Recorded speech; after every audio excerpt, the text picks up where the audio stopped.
Assalamu alaikum wa rahmatullahi wa barakatuh.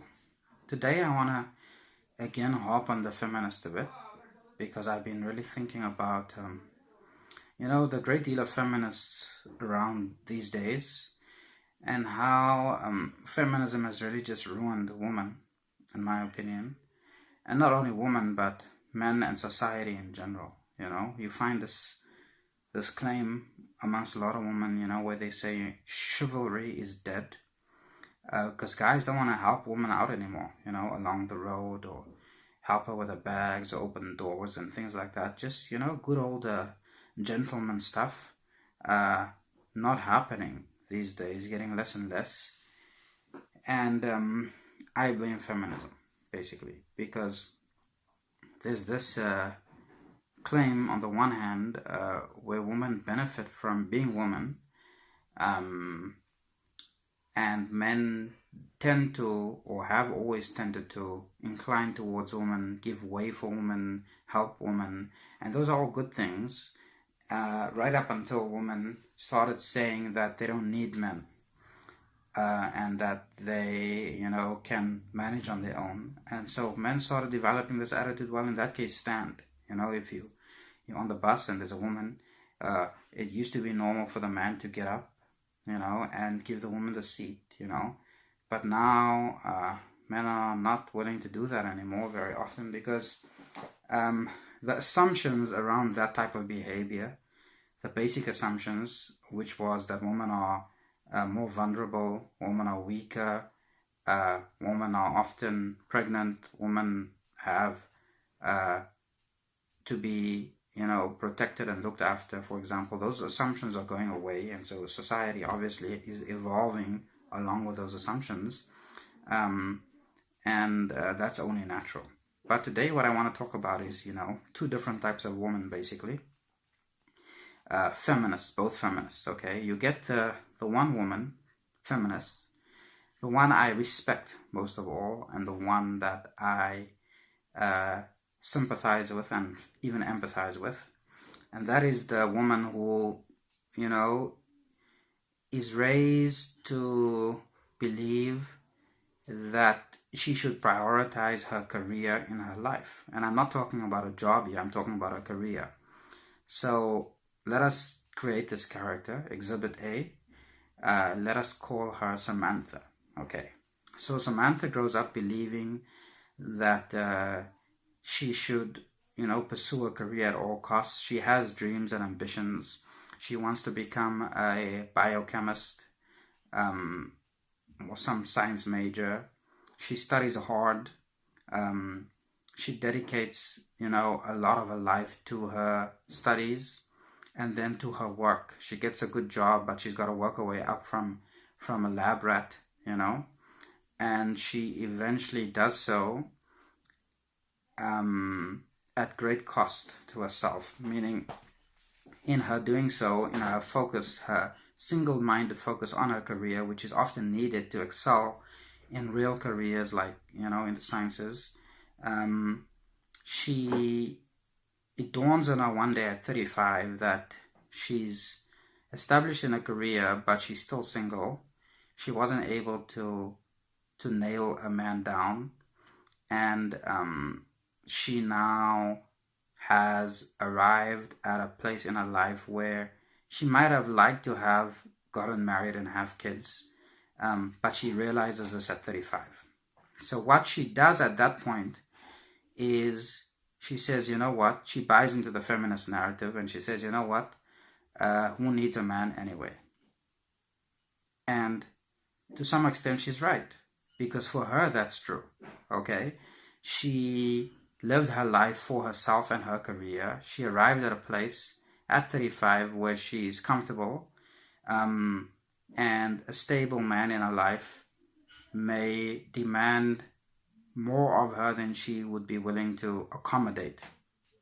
And so in her life, she could be like, who needs a man anyway? Or a stable man anyway? She could just have the men that come and go. So that's true for her, and the feminist narrative for her is more of a situation of, well, I couldn't have it, so I didn't need it anyway. You know, it's more of it's more to help her deal with the loss of what she had to sacrifice, in other words, in order to get where she got, basically. So now that she doesn't have a husband, she doesn't have a stable guy, she's probably not going to have a family. She by default, or just to satisfy herself, she buys into the feminist narrative that she doesn't need a man anyway, and that's mainly to console herself and to tell herself that she will find all the fulfillment she needs in her job and in her career. And you know what? Sometimes that's even true. Sometimes that's even true. You know, if you really have a great passion and love for what you do, you could find all the sort of contentment and fulfillment in what you do, and maybe that keeps you so busy that you're not able to really hold down a family. Okay, fine. 100%, I respect that. However, then you get the woman, and let's put Samantha one side, and let's name her Carol. Okay, you have Carol. Okay, Carol comes from a traditional Christian home. Her father is the head of the household. He works very hard for her family. Her mother's at home, except the traditional home. She has a whole bunch of brothers and sisters. And she goes to college one day. She goes to college. She studies psychology. There's something in the humanities, you know. And she starts coming home and saying, you know what, women should have more rights and more freedom, and I am going to fight and champion the cause of women's rights and advocate on behalf of women. Okay? Then, while she's at college, she meets the love of her life. She gets married. She moves out from her father's house into her husband's house, who is also a traditional Christian belonging to the same church. He believes that a man has to provide for a woman. He provides for her. He buys her a house. He buys her a car. He works really hard in order to have the family that he has. Okay, so there's that woman. That woman, now Carol, who is that woman, right?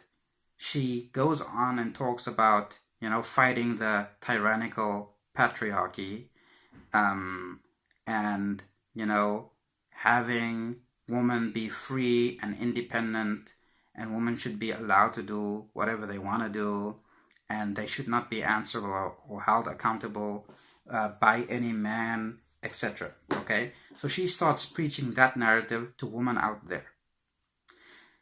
Now here's where the double standard comes in. Okay, Carol, unlike Samantha, right, comes from a home where she has been privileged, you know, by the so-called tyrannical patriarchy, because for some people, patriarchy is anything where men are in charge, right? As though that's the worst thing that could happen.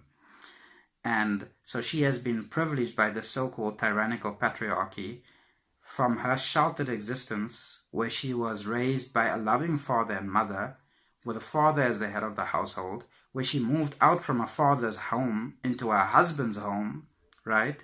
And built a loving family, right? Where her husband is now the head of her household, and where she benefits from centuries of tradition and traditional patriarchy, and then goes out to champion the cause of Samantha. Okay? Now, it makes sense for Samantha to champion the cause of Samantha because Samantha is 35, single, and all she has is her career. Okay? Carol, okay, is 25, married, with 2 kids, who has a husband who provides for her and looks after her, and has a family life. So for Carol to champion the cause of Samantha doesn't make sense, because the ideal in which Samantha lives, that of the single career woman, right, does not work with the ideals that Carol, though she may not have those ideals, she benefits from them. She benefits from the very type of society, social structure, and centuries of tradition that she now seeks to undermine and which she now propagates against, while simultaneously benefiting from it. And that I find just, number one, it's hypocritical, and number two, it's plain dumb. Okay, and you will find this a lot, I think, with the humanities, with the universities I think there's more women than men in these fields, and you'll find a lot of the time they have this kind of crude, airy-flary analysis of society and the sense of justice and equality and let's fight for the freedoms of women, and it sounds great, but what does it mean? Right? Firstly, the notion of justice is an entirely subjective notion, and the notion of equality, similarly, is an entirely subjective notion. When you look at equality in terms of, if you think it means that men should be allowed to do whatever women do, well, men can't. Okay, men are not able to biologically give birth to children. And if you flip it around and say women should be able to do whatever men can do, well, in some regards they can, with also obvious biological restrictions. So there is no equality. If equality means likeness, there is no equality, because men and women are not the same, basically. So pushing that narrative, that we need to conquer the territory that men held exclusively for men, and we should integrate women into those spheres of life, sounds like a good idea, but ultimately is detrimental to society. It is detrimental to society because we have, over thousands of years, evolved a system of prioritizing functions that are male and functions that are female for survival. It's how we have survived as a species. To try to undo that, right, creates problems. Okay, it creates problems in nations. We see, for example, societies that have bought into that ideology, the birth control ideology, the birth control that liberated women and made them more like men. They experience a negative growth rate. They're not having kids anymore. They're not having families. When they do have families, they have dysfunctional families. They have single parents, women who are being sustained by the state. Okay, having children and collecting state money to sustain themselves. That state money, in turn, is being collected by taxpayers, and many of the higher-end taxpayers still are men. So in other words, the state is forcing men to look after irresponsible women. Okay, the state is forcing men to father indirectly the children of other men, right, who through not having a negotiated settlement process, rite of passage process in place to acquire the right to be with a woman, through not having that, men having free access and women being able to negotiate on behalf of themselves their own relationship with a man, and falling pregnant without looking at the natural consequences, and without being circumspect, resulted in the government now having to look after all these single women with kids growing up without fathers, becoming gangsters, dropouts, falling prey in turn to predator males, and they become victims, and they perpetuate the cycle of single motherhood, uneducated children, poverty, etc. and that's all the result of feminism. Basically, I put all the blame at the door of feminism for those things happening. And so there's a reason, and this is what I'm basically, to conclude, there's always a reason why things are the way they are.